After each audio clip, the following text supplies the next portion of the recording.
하나님 말씀 누가복음 19장 10절 말씀 한 절만 보겠습니다. 신약편 128쪽 누가복음 19장 10절 말씀 함께 읽겠습니다. 인자가 온 것은 잃어버린 자를 찾아 구원하려 함이니라. 아멘. 계절의 변화는 분명하게 나타나네요. 아침 저녁으로 서늘해지고 이젠 가을이라는 게 분명해졌습니다. 결실을 얻고 열매를 거둘 때이죠.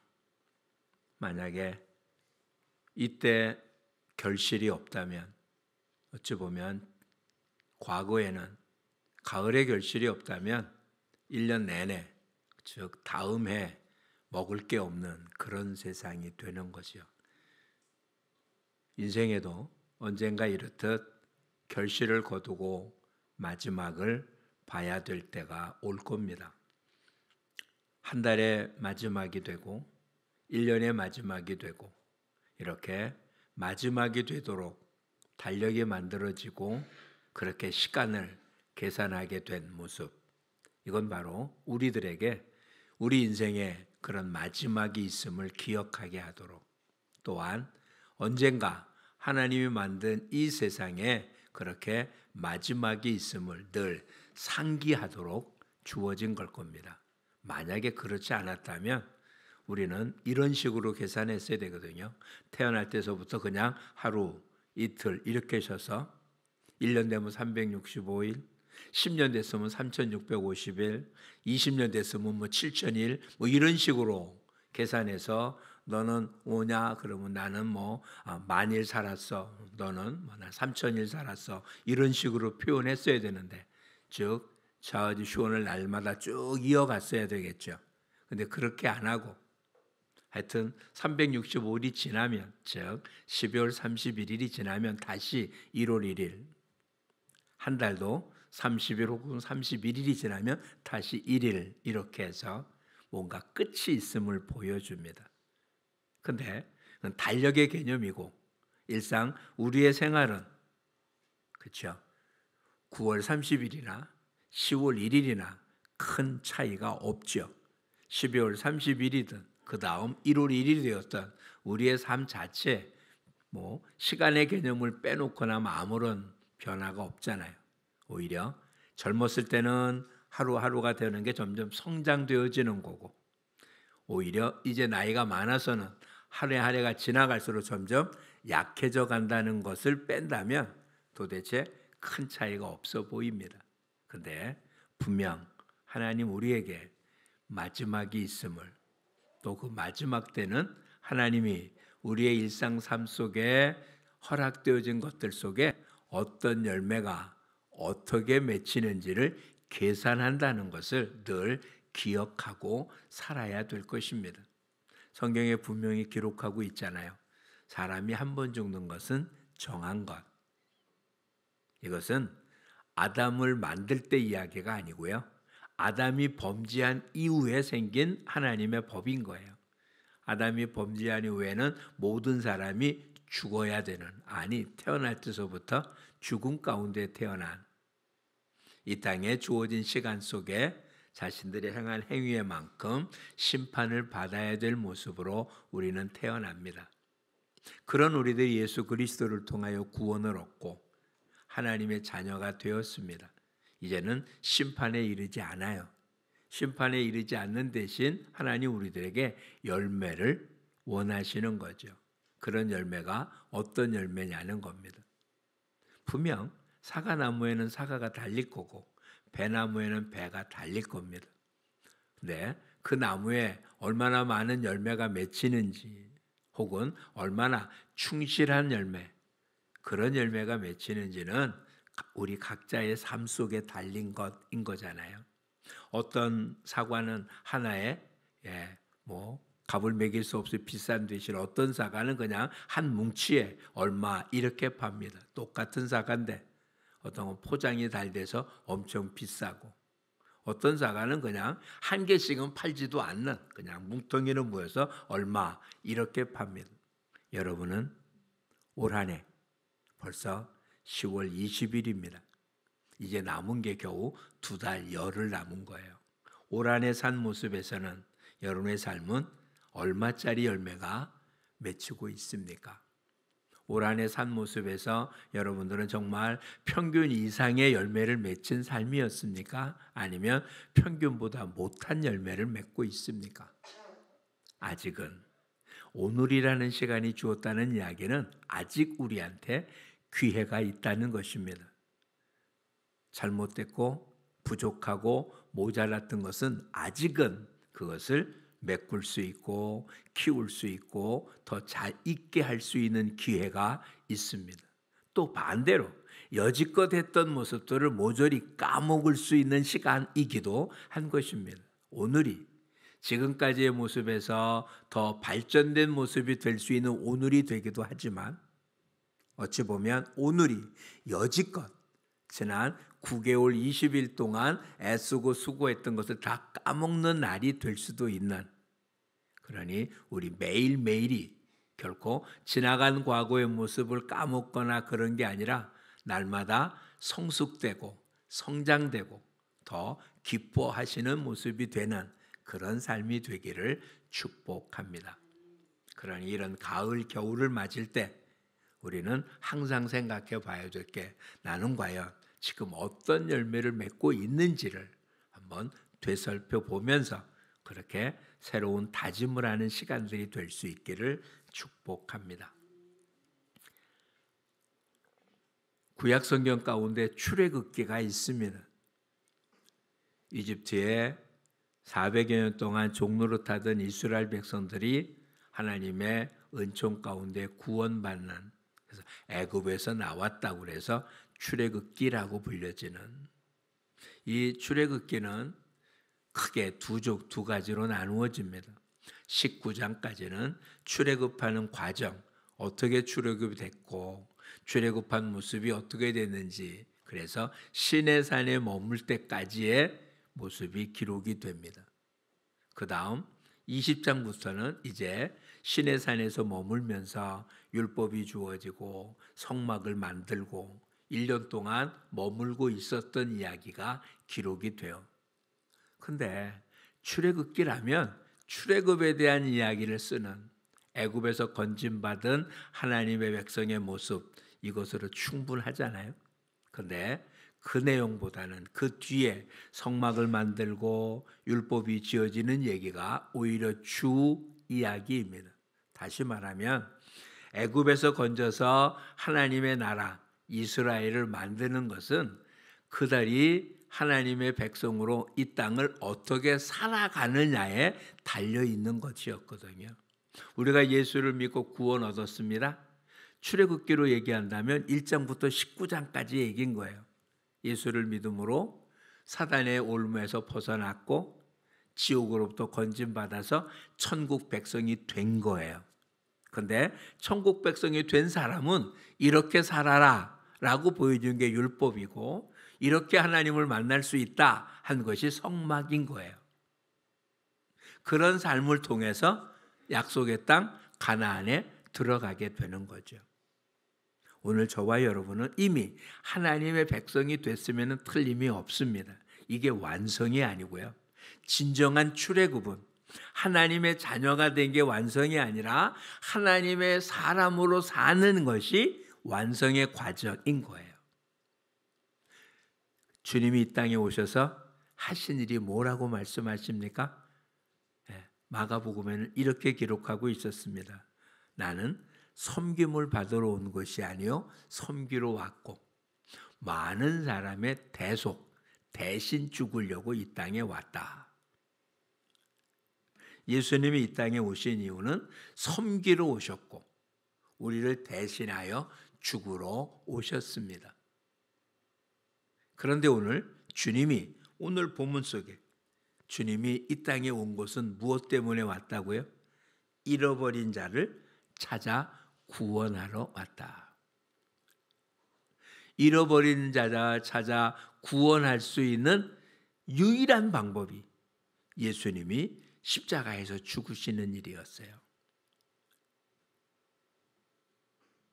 구원은 하나님 말씀 한마디로 우리가 하나님의 자녀가 되는 게 아니라 우리의 죄가 용서받아야만 됩니다.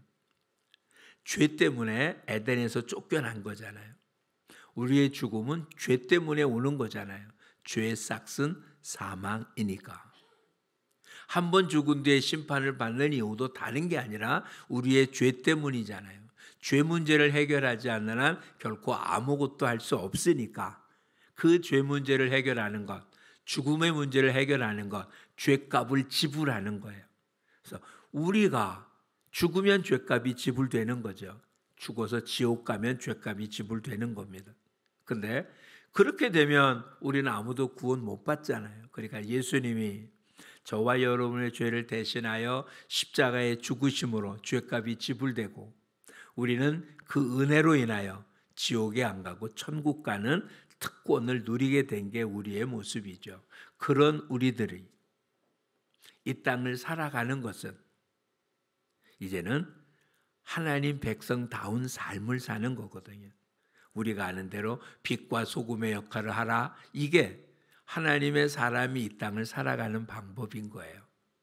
그래서 모세오경에는 계명을 준 뒤에 이렇게 말합니다. 이 계명을 지키면 복을 받고 이 계명을 지키지 않으면 저주받는다. 신명기 28장에 기록된 거죠. 이 계명을 지키면 하나님의 백성이 되고 이 계명을 어기면 하나님의 백성이 안 된다. 이런 이야기가 아니에요. 하나님의 백성은 우리가 무엇을 하느냐에 딸린 게 아니라 하나님이 우리를 예수 그리스도 안에서 다시 태어나게 만들어 주신 거예요. 그런 하나님의 자녀가 된 우리는 이제 어떻게 살아야 되느냐만 남은 거잖아요. 그것은 아주 간단해요. 예수님이 이 땅에 하신 것처럼 하는 거거든요. 그 예수님이 이 땅에 왜 오셨다고요? 잃어버린 자를 찾아 구원하러. 그러니까 예수님은 구원의 길을 열어주셨어요. 예수님 이외에는 누구도 이 구원의 길을 열어줄 분이 없죠. 요한복음 14장 6절에 뭐라고요? 내가 곧 길이요 진리요 생명이니 나로 말미암지 않고는 아버지께로 올 자가 없다. 하나님께 갈 수 있는 길은 오직 예수 그리스도의 십자가의 죽음과 부활 이외에 다른 길은 존재하지 않아요. 그런데 이 땅의 사람들은 아무도 모르잖아요. 그 길이 있는 것도 모르잖아요. 그러니 예수님이 우리를 통해서 하고자 하는 일, 예수님 이 땅에 모든 일을 다 하고 마지막 40일 동안 부활해서 승천할 때까지 하나님의 나라에 대하여 제자들에게 가르쳐주고 마지막으로 외친 게 뭐였어요? 땅끝까지 이르러 내 증인이 되라. 이런 이야기였잖아요. 하나님은 한 사람도 지옥 가는 걸 원하지 않으세요. 모든 사람이 구원 얻기를 원하세요. 저와 여러분이 예수 믿고 하나님의 백성이 된 뒤에는 그냥 예수 믿고 하늘나라 가면 되는데 왜 이 땅에 남겨뒀을까요? 사도 바울은 이렇게 고백합니다. 자기가 원하는 것은 지금도 하나님께 가는 거예요. 근데 하나님께서 나를 이 땅에 남겨둔 것은 너희를 위하여 유익하다. 아직도 생명이 붙어있는 일은 하나님의 말씀을 전해줌으로 누군가에게 유익되게 하기 위하여 아직도 내게 하나님이 생명을 주셨다. 이런 이야기거든요. 오늘도 저와 여러분은 저와 여러분의 시각에서 봐서는 오늘을 살아야 할 특별한 이유가 존재하지 않습니다.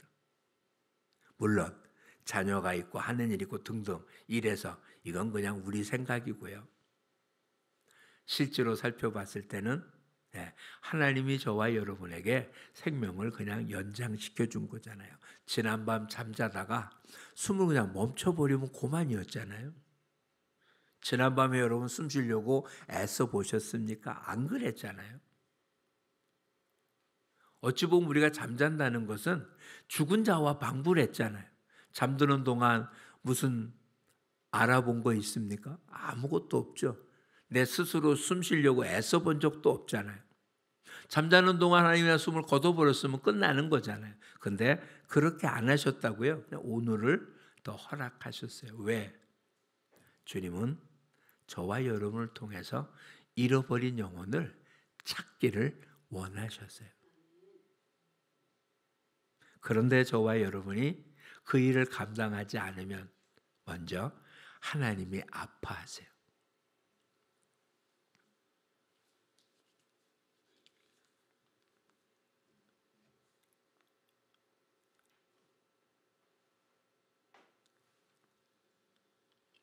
예수님의 비유 가운데 부자와 나사로 이야기가 있습니다. 부자가 지옥에 가죠. 음부에 갔다고 표현돼요. 거지 나사로는 아브라함의 품 천국에 있습니다. 왜 천국 갔는지, 왜 지옥에 갔는지의 설명은 일단 없어요. 근데 부자가 보니까 나사로는 아브라함의 품에 있기에 아브라함에게 요청합니다. 나사로에게 손끝에 물 한 방울을 내 혀에 해달라. 지옥에 가서도 부자는 나사로를 이래라 저래라 할 수 있다고 생각을 해요. 근데 아브라함이 말합니다. 너와 나 사이에는 큰 간격이 있어. 여기서 거기 가지도 못하고 거기서 여기도 오지 못한다. 그랬더니 나사로를 보내서 우리 집에 있는 이제 5이 이곳에 오지 않게 해달라 이야기를 해요. 만약 이곳을 본 자, 전 죽은 자잖아요. 주녀가 살아서 이야기하면 저들이 알아들을 거다. 근데 아브라함 뭐라고 합니까? 아니다. 그들에게는 모세와 선지자, 즉 구약 성경이 있는데 그거를 보고 믿지 않는 자는 여기서 간 자가 말해도 믿지 않는다. 오늘 저와 여러분이 해야 될 일이 뭐냐면요. 말씀에 기록되어 있는 사실을 전해주는 거예요.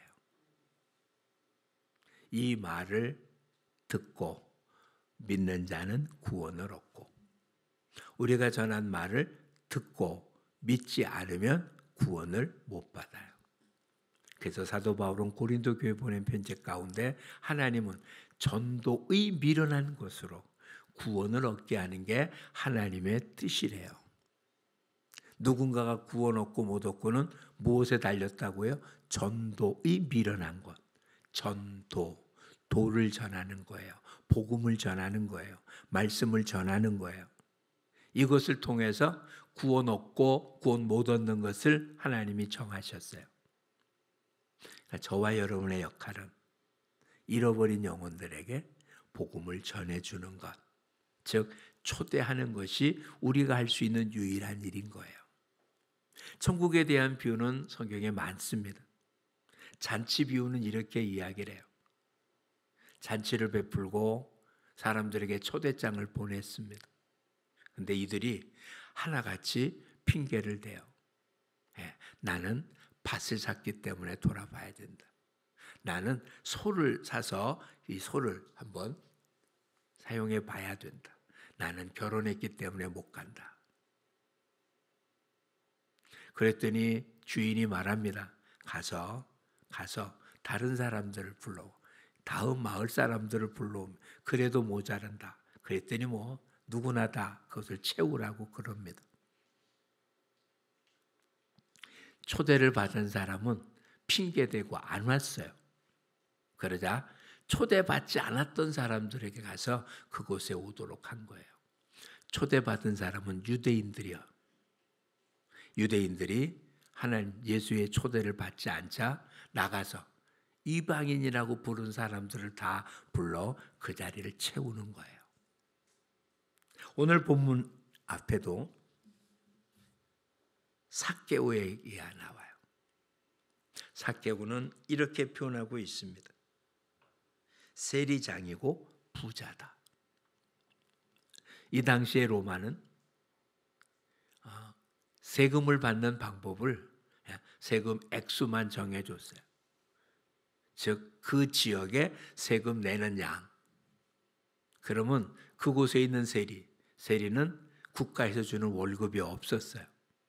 자기가 세금을 거둔 것 중에서 국가에서 원하는 만큼 내고 더 걷어주면 자기 것이 되는 거잖아요. 근데 이거를 로마 사람이 한 게 아니라 유대인 중에 누구를 세리를 시킨 거예요.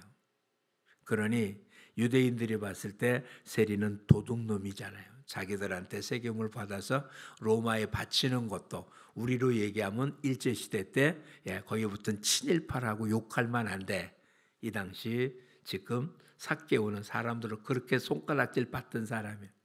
그래서 복음서에는 세리와 죄인이라고 표현해요. 세리를 아예 죄인 취급해서 이스라엘 사람들은 그들과 접촉을 안 했던 부류의 사람입니다. 그런데 오늘 우리가 본 본문 9절은 뭐라고 하나 보십시오. 오늘 구원이 이 집에 이르렀다. 자, 7절을 보십시오. 7절에 뭐라고 표현하고 있습니까? 뭇사람이 보고 수군거려 이르되 저가 죄인의 집에 유하러 들어갔다. 유대인들의 모습에서는 세리의 집은 죄인의 집이에요. 이 죄인이라는 말을 그냥 육체적인 모습으로 이해하면 나병 환자라는 말과 같아요. 접촉해서는 안 되는 사람. 유출병을 앓는 여인은 접촉하면 안 되는 사람이에요. 그러면 부정해진다고 해서 못 만나는 거예요. 죄인의 집도 마찬가지죠. 그럼 만나면 안 돼요. 근데 그곳에 들어갔어요. 근데 예수님 뭐라고 얘기합니까? 유대인들은 비록 로마의 속국을 받지만 자기들은 아브라함의 자손이기 때문에 구원 얻는다라고 생각을 했는데 오히려 어떻게 했다고요? 이들은 구원 못 받았다는 거예요. 초대받았는데 그 초대에 응답하질 않았어요. 근데 오늘 지금 이 주변에 있던 사람들, 이들은 오히려 초대에 응하지 않은 사람들. 근데 주님은 지금 누구 집에 갔다고요? 그 당시에서는 인정받지 못한 삭개오의 집에 들어가서 뭐라고요? 이 집에 구원이 있다라고 얘기하면 뭐라고요? 잃어버린 자를 찾아 구원하러 왔다라고 말합니다. 오늘 저와 여러분 이곳에 있으니까 구원 얻었다는 그런 아니란 생각을 하지 마십시오. 이곳에 있기 때문에 구원 얻은 게 아니고요. 예수를 나의 구주라고 하나님이 예수님을 통해서 초대한 그 초청에 응답했기 때문에 구원 얻은 거거든요. 이것을 계속 유지하고 있어야 되는 거예요. 그 잔치 자리에 계속 와 있어야 되는 거예요. 그게 아니라면 아닌 거잖아요. 그리고는 뭐라고요? 이곳을 채우라고 그러잖아요. 이곳을 채우라고. 강권하여 내 집을 채우래요. 왜? 그래야 그들이 구원 얻을 수 있으니까. 아직도 우리 주변에는 초대에 응하지 않은 사람만 있는 게 아니라 아예 초대를 받지 못한 사람이 있기에 저와 여러분을 통해서 그들을 초대하라고 그러는 거예요. 여러분 오늘 주보에는 초청장이 하나씩 들었습니다. 적어도 이번 우리 초청주일은 여러분 올지 안 올지는 모릅니다. 이번 안 왔다고 그들이 구원 못 받는 건 아닙니다. 왔다고 구원의 자리에 들어선 건 아닙니다. 그런데 오면 복음을 들을 수 있는 기회가 주어지겠죠. 받고 안 받고는 아직은 모르지만. 그런데 저와 여러분의 책임은 그들이 이곳에 왔냐? 예수를 믿었냐? 이게 아니고요. 이 초청장을 주었냐? 안 주었냐에 달렸다는 거라고요.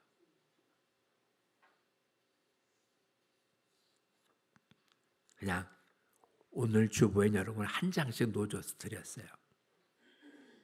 우리 선포주일 할 때 뭐라고 했습니까? 3명한테는 하자. 그래서 선포주일 있고 무습에 이렇게 예비신자 명단을 해달라고 했는데 같이 가신 분이 몇 분 없고 예비신자 명단을 적어서 낸 분은 우리 가운데 한 분밖에 안 계셨어요. 지난주에 한 분이 예비신자 명단을 작성해 주셨어요. 뭐 그걸 꼭 들어야 되냐라고 할 수도 있습니다. 근데 지난주에 우리 릴레이 기도하는 분들한테 구원대회 전도 축제를 위해 기도문을 드렸고요. 이번 주 릴레이 기도하는 분들에게도 기도문을 드릴 겁니다. 다 드렸나 모르겠네요. 전사님 다 드렸나요? 근데 이번 주 말에는 먼저 했던 사람이 겹쳐져요. 대부분 한 2번 정도 하게 되기 때문에 그렇습니다. 그 내용에 보면 오늘 우리들 누군가에게 복음을 전하는 주님이 저와 여러분을 통해서 원하는 게 뭐냐, 잃어버린 자를 주님의 집에 초대하는 거거든요. 이 땅에는 어떤 사람이 많냐면 이런 사람이 많아요. 누가복음 15장에 탕자가 나오잖아요. 아버지 집을 떠나서 정말 고통스러워해요. 근데 거기에 나와 있는 탕자는 그 비참한 환경에서 아버지 집에 있는 종들을 생각합니다.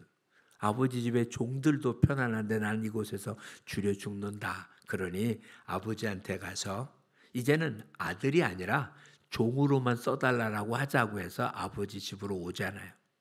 이 땅에는 하나님의 자녀인데 아버지의 품을 떠났기 때문에 온갖 고통을 당하고 있는 하나님의 잃어버린 자녀, 탕자가 있습니다.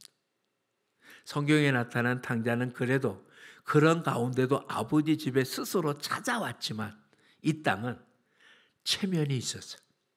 아니 어찌 보면 자기가 누가 나의 아버지인지 몰라서 어디를 가야 될지 몰라서 고통당하는 그런 길 잃은 탕자들이 수없이 많다는 거예요.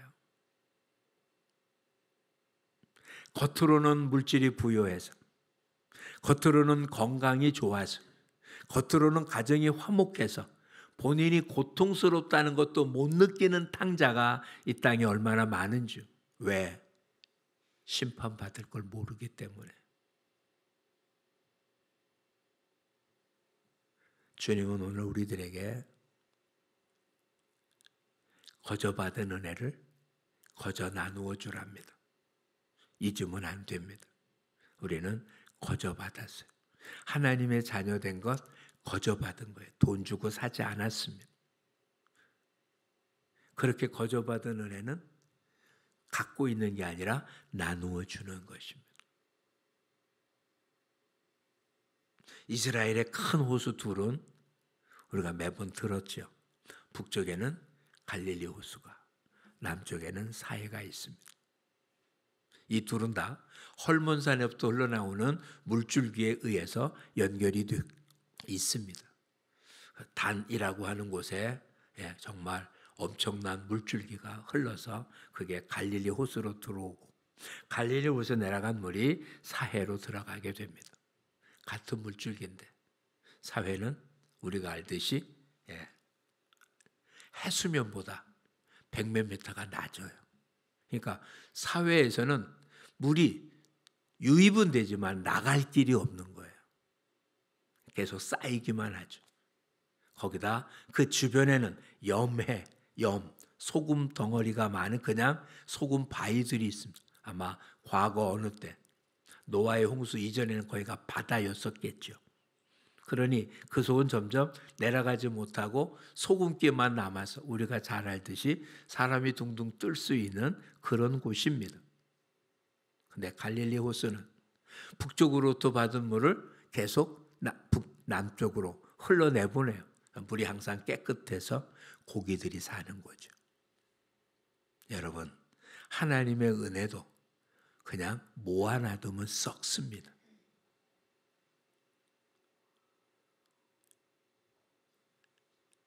하나님의 은혜는 받은 만큼은 계속 흘려보내야 돼요.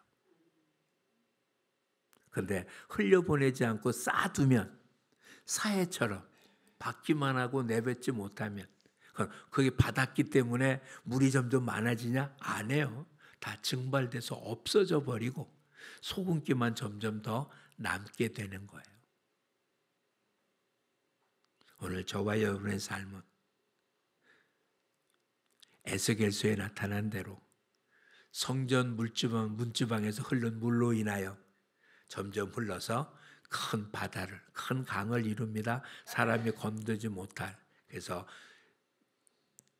떠났던 물고기가 돌아오고 그 강 주위에는 생명수 나무들이 있어서 과일을 맺고 그 잎사귀는 치료제가 되고 어부가 돌아와서 고기를 잡는 이 놀라운 역사가 하나님의 성전으로부터 흐른 물에 의해서 여러분 모두에 흘러서 죽었던 너희들의 영혼이 살았고 하나님의 축복의 물고기들이 여러분의 인생 가운데 살고 있습니다.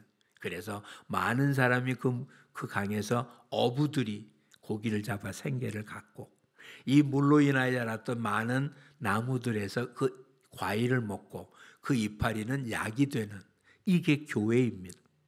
하나님의 은혜를 입어 잃어버린 걸 되찾고 많은 사람들이 그로 인하여 풍요롭게 하고 그들을 치료하고 저와 여러분이 그런 교회거든요. 그런데 그것을 나만 붙잡고 있다고요? 아니요. 물고기가 많자 누가 왔다고요? 어부들이 와서 고기를 잡습니다. 저와 여러분 아브라함에게 하는 축복이 뭡니까? 너로 인하여 열방이 복을 받을 거다. 하나님의 사람의 가장 큰 특징은 하나님께 복을 받는 걸로 끝나는 게 아니라 저와 여러분을 통해서 많은 사람이 복을 받는 것, 이게 하나님의 뜻인 거예요. 그 중에 가장 큰 복, 구원 얻는 복인 거예요. 이 땅에서 아무리 부유하면 뭐 하겠어요? 지옥에 간다면. 그게 부자와 나사로의 비유 가운데 나온 거잖아요. 아무리 부자면 뭐합니까? 지옥에 갔는데. 나사로는 정말 형편없는 사람이었어요. 헌대가 나서 개가 그 상처를 핥았어요. 유대 사람들에서는 개라는 것은 이방인을 뜻하는 거예요. 유대인들에게 이방인은 개만도 못한 존재인데 그가 그의 상처를 핥을 만큼 형편없는 존재였는데 어디가 있다고요? 아브라함의 품에. 자, 여러분은 어느 걸 선택하겠어요? 심판이 없다면 부자 같은 삶을 살아야죠. 그가 입은 옷을 아주 선명합니다. 이건 단순히 부자가 아니에요. 고관 대작이었다는 거예요. 자주색 옷을 입고 있었거든요. 그런데 결과는 뭐였다고요? 지옥이었다고. 이 땅에서는 정말 보잘것 없었어요. 그냥 부자의 집 앞에서 맨날 잔치를 하니까 그 부스러기를 먹었는데 그것도 잘 안 준 거잖아요. 사람 취급을 안 했어요. 그런데 천국에 있습니다. 어느 걸 선택하시겠습니까? 부자입니까? 거지입니까? 우리는 똑똑해서 이렇게 말하죠. 부자면서 천국 가는 것. 그렇죠? 그러면 좋겠습니다. 여러분 모두가 그렇게 되기를 축복합니다. 그런데 그 부자는 뭐가 부자냐? 자기 창고를 여는 자가 부자인 거예요.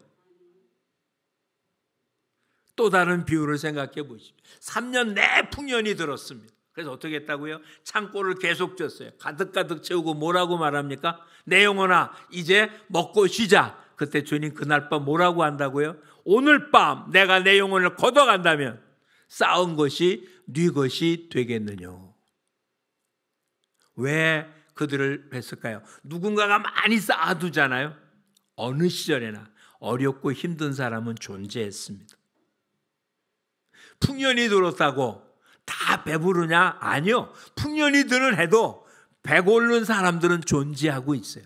근데 그들은 생각 안 하고 잔뜩 쌓아놓고 나만 배부르게 하는 자에게 주님 말씀하시는 거예요. 오늘 밤 내 영혼을 걷어가면 네 것이 되냐. 그러니 그 창고 문을 열어라 이런 얘기거든요.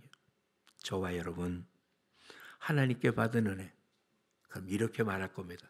그런 창고가 있으면 나도 열겠다. 하루하루 먹기도 바쁜데 뭘? 예, 맞아요. 저와 여러분 세상을 향해서는 참 힘들고 어렵습니다. 자괴감도 느끼잖아요. 지난번 한번 말씀드렸는지 모르지만 롯데타워에 월세가 3천만 원이래요. 집이. 이해가 돼요? 한 달 월세가 3천만 원. 그곳에 사는 청년이 30대밖에 안 된 청년이에요. 월 수입이 한 달에 3억이래요. 그러니까 3천만 원짜리 집에 살만하잖아요. 그렇죠? 거기 놀러 갔던 유튜브가 그러더라고요. 이 집 나한테 공짜로 줘. 나는 3개월밖에 못 산다고. 그 친구 연봉이 한 9천만 원 정도 되나 보죠. 3개월밖에 못 산다고. 그런 사람도 있어요. 거기에 비하면 우리는 정말 그렇죠. 남은 한 달 월세 내는 것을 1년 연봉밖에 안 되는 사람도 있을 수 있으니까. 근데 문제는 우리가 받은 은혜로 줄 게 있는 거예요.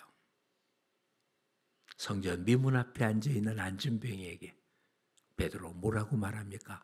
은과 금은 내게 없거니와 내게 있는 것으로 내게 주노니 나사렛 예수의 이름으로 일어나 걸어라. 그에게 동냥하는 그에게 동전 한 입 줘봐야 한 끼 식사지만 나사렛 예수 이름으로 일어나 걷게 하면 평생을 살 수 있습니다. 그는 성전에 들어가 걷기도 하며 뜨기며 하나님을 찬양했습니다. 저와 여러분 하나님께 받은 은혜를 이제는 나누며 사는 삶이 되기를 축복합니다. 나누면 나눌수록 주님은 우리의 창고를 부유하게 할 줄 믿습니다. 주님 뭐라고요? 쌓을 곳이 없도록 부어주시겠다고 약속하십니다. 주 말씀 믿으십니까? 말씀대로 하면 됩니다. 머리로 갖고 있는 게 아니라 손발로 믿는 대로 행하면 약속한 대로 성취하게 할 줄 믿습니다. 주님 오신 이유가 뭐라고요? 잃어버린 자를 찾아 구원하려고. 주님이 그 길을 만들어 주셨습니다. 우리는 그 길을 소개하면 됩니다. 주님이 주의 집을 채우랍니다. 우리는 그에게 초청장만 나누어 주면 됩니다. 초대만 하면 됩니다. 오고 안 오는 게 문제가 아니라 초대를 했냐 안 했냐가 문제인 것입니다. 얼마나 정중하게 또한 얼마나 마음을 다해서 그가 이 초대에 응할 수밖에 없도록 이렇게 구원대회를 준비한 사람들의 이야기를 들으면 이러기도 해요. 문자를 보내거나 영상을 보내면 나중에 이런대요. 제발 좀 그만 보내라고. 내가 가겠다. 그래서 온대. 그 말씀 듣고 변화되고요. 그냥 왔다만 가는 사람도 수두룩합니다. 근데 우린 분명히 믿습니다. 하나님의 말씀의 씨앗은 결코 헛되지 않습니다. 이 땅에 비가 내리면 헛되지 않고 반드시 그 뜻을 이루어야 완성되기 때문에 그렇습니다. 저와 여러분 이제 주님이 저와 여러분에 준 사명, 복음 전함, 사랑함, 용서함 이런 것을 실천하는 지금서부터 2주 동안은 누군가를 초대하고 초청하는 초청인으로서 역할을 잘 감당해서 하나님으로부터 잘했다 칭찬 듣는 우리 모두가 되기를 축복합니다. 사무엘을 통해서 사울에게 하나님의 말씀을 이렇게 전합니다. 순종이 제사보다 낫다. 여러분 오늘 예배 잘 드리고 계시거든요. 이것만큼은 이것보다 더 중요한 게 뭐라고요? 말씀에 순종하는 것입니다. 여러분 모두가 들은 하나님의 말씀을 순종하면 예배 드린 것이 복이 되고 그러지 않으면 예배는 그냥 예배로 끝나게 된 겁니다. 오늘 우리 모두 하나님 우리에게 주신 주님이 하시고자 한 것 잃어버린 찾아 구원하러 오셨던 예수님 그 예수님이 저와 여러분 준 사명을 잘 감당하는 하나님의 자녀들 되기를 축복합니다. 기도하겠습니다. 좋으신 하나님 고맙습니다. 주님이 이 땅에 오셔서 저희를 위하여 저희 죄값을 당신의 십자가로 짊어지시고 부활하셔서 우리를 하나님 자녀되게 해주신 이 놀라운 은총에 감사드립니다. 사도 바울은 그러게 자신은 빚진 자기예요. 이 빚을 갚기 위하여 네 차례나 되어 선교 여행을 떠나며 자신을 주님 앞에 드렸던 것처럼 오늘 이 시간 저희들도 주님, 저희들의 능력은 보잘것없고 할 수 있는 것 아무것도 없어도 예레미야에게 너는 아이라 하지 말고 내가 가라고 한 곳에 가고 내가 하라는 말을 전하라는 말 그대로 우리는 저들을 주님의 집에 초대하고 주님을 저들에게 소개시키기를 원하오니 저희들의 초대에 주님 역사해 주시고 우리의 초청의 말에 반응하게 하시고 하나님 영광 거두어 주시옵소서. 누군가의 초청을 받아 주님을 만나는 우리들 빚진 자기에 이 빚을 우리 주변의 사람들에게 전함으로 하나님께 영광을 돌리고 순종할 때 주어지는 은총을 삶 속에 누리게 도와 주시옵소서. 이번 기회 우리의 가족 모두가 구원의 반열에 서는 역사가 일어나게 하시고 이번 기회에 주의 말씀에 순종하는 저들에게 영육간의 강건함을 허락하시고 이 땅을 사는데 부족함이 없이 주어짐과 저들을 통하여 복이 나누어지는 흘러넘치는 복의 근원의 삶이 되도록 주님 은총 베풀어 주시옵소서. 이번 한 주간 다음 한 주간 정말 저들의 삶에 주님의 말씀을 전함으로 오는 기쁨이 충만하도록 은총 베풀어 주시옵소서. 예수님 이름으로 기도합니다. 아멘.